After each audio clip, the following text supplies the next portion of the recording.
जय हिंद। नमस्कार दोस्तों, स्वागत है आप सभी का मेरे YouTube चैनल पर। दोस्तों आज वीडियो के अंदर बात करने वाले हैं अपन अफीम के बारे में, ब्लैक गोल्ड के बारे में, जो एक तरह का सामाजिक नशा है जो युवाओं के अंदर सबसे ज़्यादा फैल रहा है। इस पर बात करने से पहले 2019 की NDDT की एक रिपोर्ट देखते हैं, जिसके अनुसार भारत के अंदर 14.6% लोग शराब पीते हैं, मतलब 14.6% लोग दारूडिया हैं, 2.8% लोग गांजा पीते हैं और 2.1% लोग अफीम पीते हैं। यानी भारत में सबसे ज्यादा किया जाने वाला नशा कौन सा है? शराब। यानी भारत में सबसे ज्यादा मात्रा में मिलेंगे आपको दारूडिये, जो आपको सड़क पर, रोड पर, कहीं पर भी मिल जाएगा। दूसरे नंबर का नशा गांजा है और तीसरे नंबर का नशा अफीम है। अफीम ऐसा नशा है जो वर्तमान में उभर कर आया। लगभग 5 सालों में ये नशा 5 गुना बढ़ चुका है अफीम का प्रयोग करना। सरकार अफीम को यूज करती है दवाई के रूप में, लेकिन समाज के अंदर इसको यूज किया जा रहा है नशे के रूप में, इसीलिए अफीम को एक सामाजिक नशा कहा जाता है।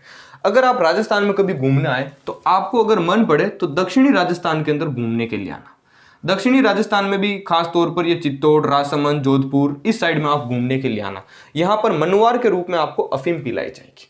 जैसे ही आप किसी की शादी या प्रोग्राम के अंदर आए तो आपको यहाँ पर क्या पिलाई जाती है? मनवार के रूप में अफीम की मनवार की जाती है। जैसे कहीं पर चाय की मनवार की जाती है, कहीं पर राबड़ी पिलाई जाती है, उसी तरह यहाँ पर अफीम पिलाई जाएगी आपको मनवार के रूप में। लेकिन एक कहावत मेरे को यहाँ पर याद आती है, मतलब री मनवार नित जिमावे चूरमा, बिन मतलब मनवार राब न पावे राज्या। अगर लोगों का आपसे मतलब है तो लोग आपको घर पे ले जाकर चूरमा बनाकर खिलाएंगे।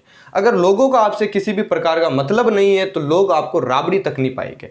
अब ये जो अफीम का नशा है ना, ये एक साइकोलॉजिकली चेन के रूप में चल रहा है। कैसा?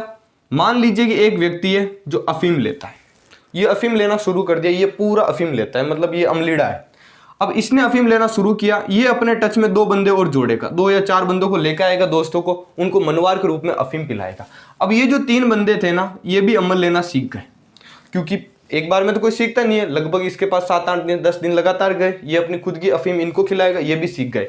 अब ये सीख गए, ये अफीम लेना शुरू कर देंगे और ये इनके पास चला जाएगा, क्योंकि इसका मतलब खत्म हो चुका है, क्योंकि इनको आदी करना था, एडिक्शन करना था, मतलब इन लोगों को अफीम का आदी करना था। ये लोग भी अफीम के आदी हुए और ये इसके पास चले गए, ये तीसरे को सिखाएंगे। इस तरह ये समाज के अंदर फैलता जा रहा है, इसीलिए अफीम को सामाजिक नशा कहा जाता है।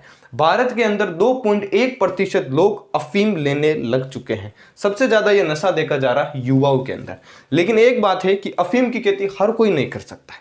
अफीम की खेती करने के लिए आपके पास लाइसेंस होना चाहिए। वो लाइसेंस अपने जो भारत का वित्त मंत्रालय है ना, वो प्रदान करता है। इसीलिए भारत के अंदर लगभग मिनिमम 3 राज्य है, राजस्थान, MP और UP, इनके अंदर अफीम की खेती की जाती है। लेकिन ये लाइसेंस आपको वित्त मंत्रालय देगा, लेकिन इसकी जो जांच करेगा ना, वो करेगा नारकोटिक्स विभाग होगा, जिसको NCRB, national narcotics control bureau, national narcotics control bureau होगा, वो इसकी जांच करेगा और आपको अफीम का पट्टा दिलाएगा। ये पट्टा वर्तमान के अंदर बंद कर चुका है, वर्तमान के अंदर अफीम के पट्टे नहीं मिल रहे हैं। जो पुराने पट्टे हैं ना, उनको रिन्यू किया जा रहा है। अब अफीम की खेती कैसे की जाती है ये भी जान लीजिए। अफीम की खेती करना और एक हाथी को पालना दोनों बराबर है, बहुत मुश्किल से होती है अफीम की खेती। अफीम की जो फसल होती है ना, वो एक रब्बी की फसल है, यानी अक्टूबर-नवंबर के अंदर इस फसल को बोया जाता है।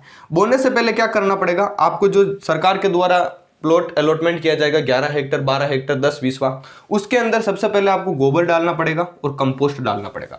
क्यों? अफीम का पौधा भूमि से सबसे ज्यादा न्यूट्रिशन एब्जॉर्ब करता है, उसको सबसे ज्यादा पोषक तत्व की आवश्यकता होती है। जब आप गोबर या न्यूट्रिशन डालोगे, उसके बाद खेत की निराई गुड़ाई करोगे, उसके बाद में अफीम के बीज आते हैं, जो सबसे ज्यादा आपको UP और MP के अंदर देखने को मिलते हैं, MP मंदसौर के अंदर। वहां से आपको खसखस के बीज लाने होंगे, जो अफीम के बीज होते हैं, जिनको तिजारा के दाने भी बोले जा सकते हैं, खसखस, ये लाने होंगे। इनका आप करोगे खेत के अंदर छिड़काव, फिर दोगे पानी। जैसे जैसे अफीम का पौधा बड़ा होता जाएगा, जैसे अफीम का पौधा बड़ा हुआ, जैसे परिपक्व होगा, ऊपर एक गेंद के समान आपको आकृति दिखाई देगी, जिसको लोकल लैंग्वेज के अंदर डोडा बोला जाता है, डोडा। इस डोडे के अंदर क्या किया जाता है? चीरा लगाया जाता है। चीरा लगाने का टाइमिंग फिक्स होता है, दिन में 12 बजे से शाम को 4 बजे के बीच में आपको इसके चीरा लगाना है। जैसे चीरा लगाया, इससे दूध निकलेगा, जिसे लेटेक्स के नाम से जाना जाता है। अब चीरा लगा के इसको पूरी रात भर इस डोडे को छोड़ देना। सुबह उठना है, जैसे ही सूर्योदय होगा, उससे पहले, सूर्योदय से पहले पहले आपको इसके दूध का जो लेटेक्स होगा ना, इसको कलेक्ट किया जाता है। कलेक्ट करने के लिए एक हंसियाकार की धातु होती है, उसको ले जाया जाता है, इस टाइप में बना हुआ होता है।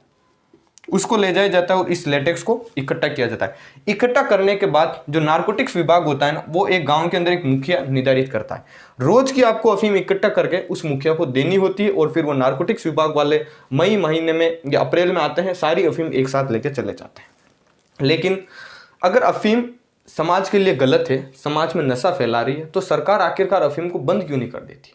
लेकिन सरकार की भी मजबूरी है, इसको बंद नहीं किया जा सकता, क्योंकि सरकार अफीम की अनुमति इसलिए देती है, अफीम से जो लेटेक्स निकलता है ना, उसके अंदर 12% मॉर्फिन पाई जाती है।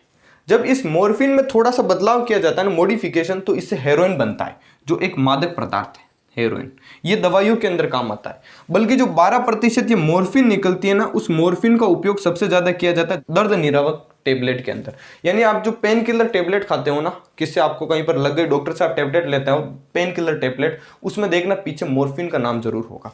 और बेहोशी के लिए किसी का ऑपरेशन करना हो तो बेहोश तो करना पड़ेगा, क्योंकि बिना बेहोश किए तो ऑपरेशन होना असंभव है। तो बेहोशी के लिए भी इस मॉर्फिन का उपयोग किया जाता है, जो अफीम से आपको 12% प्राप्त होता है। इसलिए सरकार तो इसको रोक नहीं सकती, लेकिन लोग क्या करने लगे, अफीम का गलत यूज करने लगे, इसको नशे के रूप में यूज करने लगे। अब नशे के रूप में यूज करने लगे, सरकार के पास फिक्स होता है कि इतनी अफीम अपन को मिलनी चाहिए। लोग क्या करते हैं, अपनी अफीम को बढ़ाने के लिए इसमें मेथाडोन नामक एक पदार्थ आता है, उसकी मिलावट कर देते हैं। अब ये मेथाडोन इतना खतरनाक पदार्थ होता है, ये सेल डिवीजन को हमेशा बढ़ाता है। जहां कोशिका 2 विभाजन होनी थी, वहां पर लगभग 4 लाख के लगभग आपका कोशिका विभाजन चला जाएगा। अब जैसे कोशिका विभाजन बढ़ा और कैंसर का खतरा बढ़ सकता है, क्योंकि आपने जब कैंसर की बीमारी को पढ़ा हो तो कैंसर में एक ही चीज होती है कि कोशिका विभाजन बहुत तेजी से होता है। जहां एक सेल बननी थी वहां पर 50, 60, 1 लाख, 2 लाख, 4 लाख सेल बनने लग जाती है। तो कोशिका विभाजन की संख्या बढ़ने लगती है। जैसे कोशिका विभाजन बढ़ेगा, आपको कैंसर का खतरा बढ़ जाएगा। तो आजकल जो आप मार्केट में जो अफीम मिल रही है ना, वो अफीम नहीं है, वो एक रासायनिक पदार्थ है जिसमें मेथाडोन मिलाया जाता है, जो आपके सेल डिवीजन को बढ़ाता है। वही सेल डिवीजन आपके कोशिका विभाजन को बढ़ाता है। कोशिका विभाजन बढ़ने के कारण आपको कैंसर का खतरा हो सकता है। तो जहां तक हो सके ना, वहां तक अफीम या ब्लैक गोल्ड से हमेशा दूर रहिए। इस नशे का समाज के अंदर उपयोग मत कीजिए, वरना आने वाले जो युवा है ना, वो नपुंसक भी होते जाएंगे। क्योंकि आजकल आप देख सकते हो सबसे ज्यादा केस बढ़े हैं ना, वो IVF के बढ़ चुके हैं। इन विट्रो फर्टिलाइजेशन सबसे ज्यादा हो रही, लोगों में नपुंसकता होने लगे, बच्चे तक नहीं हो रहे। क्यों? क्योंकि लोग 17, 18, 19, 20, 21 साल के अंदर ही अफीम खाना शुरू कर देते हैं। वही अफीम आपके स्पर्म की जो क्वालिटी होती है ना, उसको भी खराब कर रही है। इसीलिए जहां तक हो सके इसका उपयोग कम कीजिए। अगर आपको ये जानकारी अच्छी लगी हो तो हमारे चैनल को सब्सक्राइब जरूर करें। जय हिंद, जय भारत।